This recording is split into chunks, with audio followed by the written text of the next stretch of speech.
මචං මේ වීඩියෝ එක බයික් වදින හැම කොල්ලෙක්ටම හරිද? ඒ කියන්නේ මේක මචං මේ Yamaha බයික් වේවා, Bajaj වේවා, TVS වේවා ඕන එක්කෙනෙක්ට. හරිද? බයික් කොල්ලෝ කෙල්ලෝ ඕන කෙනෙක්ට හරිද? මචං මේව හරිද? දැන් මම හැම වෙලේම කියන දෙයක් තමයි වාහනයකට අමතර පාර්ට්ස් දාද්දී ජෙනුයින් කම්පැනි බඩුම දාන්න කියලා. හරිද? එතකොට මේක හැමෝටම කරන්න බෑනේ. පුළුවන් කට්ටිය කරනවා. බැරි කට්ටිය ඉන්නවා ඉතින් හරිද? මොකද නිකන් උදාහරණයක් විදිහට ගත්තොත් මම දැන් මම මේ බයික් එකේ මේ එපිසෙට් එකේ චේනිස් පොකට් එක සාමාන්‍යයෙන් 10000කට ආසන්න ගාණක් යනවනේ කම්පැනි දැම්මොත්.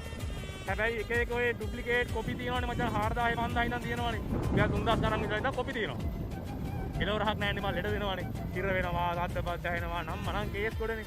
එතකොට ඔය කට්ටියට මිල අඩුවෙන් කම්පැනි බඩු හා සමාන හොඳ ක්වොලිටි ප්‍රොඩක්ට් ඕන නම් කියන්න මට පුළුවන්. එහෙම ප්‍රොඩක්ට් එකක් තියෙනවා ගෙනල්ලා ඉවරලා මේ මම දාලා ඒවා යූස් කරලා බලලා එක්ස්පෙරිමන්ට් කරලා හොඳයි නම් ඔය කට්ටිය රෙකමන්ඩ් කරන්න පුළුවන්. හරිද? කම්පැනි බඩු වලට වඩා මිල අඩු. ඒ කියන්නේ හිතන්න වෙබ්සයිට් එකේ මචං චේන්ජ් පොකට් සෙට් එක වලට රුපියල් 5000 6000 ගානකට ගන්න පුළුවන්. කම්පැනි බඩු වගේම ක්වොලිටි. ඒ හා සමානම නෑ. ඒ හා සමානම වගේ ආසන්න වශයෙන් ක්වොලිටිය තියෙනවා. හරිද? එතකොට ඒ වගේ අර ජෙනුයින් ප්‍රොඩක්ට් හොඳ ක්වොලිටි ප්‍රොඩක්ට් ගන්න ඕන නම් මිල අඩුවෙන් කියන්න මම ගෙනල්ලා ඉවරලා චෙක් කරලා බලලා කියන්න. එතකොට ඔයාලට මේක මේ එපිසෝඩ් වල විතරක් පොදු දෙයක් නෙමෙයි කිය. Bajaj වේවා, TVS වේවා, Yamaha වේවා ඕනෑම එකකට ඔරිජිනල් පාර්ට්ස් හැර ඔරිජිනල් වගේම ක්වොලිටි එක තියෙන වෙනත් පාර්ට්ස් ගැන දැනගන්න අවශ්‍යයිද? සාමාන්‍ය ප්‍රයිස් එක කිව්වත් එකට එකක් අඩුයි.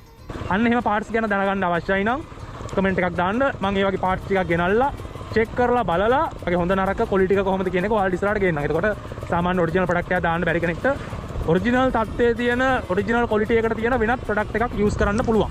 හරිද? කැමති කට්ටියට. එතකොට එහෙම අවශ්‍යයි නම් කමෙන්ට් එකක් දාගෙන යන්න සටපට ගාලා ඉස්සරහට ඔයාලට වීඩියෝ එකක් ගේන්නම්. එහෙම පාර්ට්ස් ගෙනල්ලා ඉවරලා මම චෙක් කරලා බලලා. හරි? දැන් මම මචං 46000 ගානක් කිලෝමීටර් දුවලා තියෙන 47000කට කිට්ටු වෙන්න. මම හිතන් ඉන්නවා 50000න් මාරු කරන්න චේන් ස්පෝර්ට් සෙට් එක තවම හොඳයි. ආපු බයික් එකට ආපු එක තියෙන්නේ. චේන් ස්පෝර්ට් සෙට් එක මාරු කරනවා.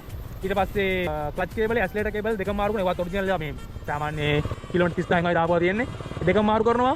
ඊට පස්සේ ස්විම් ආම්බුස් මාරු කරනවා. මෙතන කප් සෙට් මාරු කරනවා. මේ සෙට් එක මාරු කරනවා 50000න්. හරිද? 50000න් ඔය සෙට් එක මාරු කරන්න හිතාන ඉන්නවා.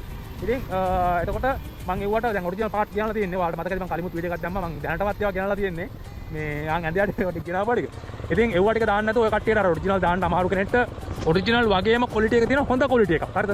ගාන අඩු හොඳ ක්වොලිටි එකක විස්තර දැනගන්න අවශ්‍යයි නම් කියන්න. එතකොට මම එහෙම ඒවා ගෙනල්ලා ඒවා මම යූස් කරලා බලලා ඔයාලට ඉස්සරහට විස්තර වීඩියෝස් අරගෙන එන්නම්.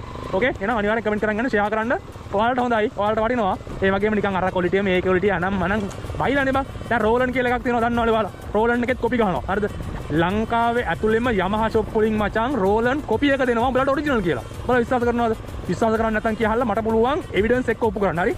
කෙටියෙන්ම කිව්වා පොරොන්නරුයි. පොරොන්නරුවේ Yamaha shop කීපයක්ම තියෙනවානේ. ඒ අතුරින් එකක් තියෙනවා ඔරිජිනල් රෝලන් කියලා ඉවරලා කොපි රෝලන් එක උඹලට දෙනවා. එනකොට ජය වේවා.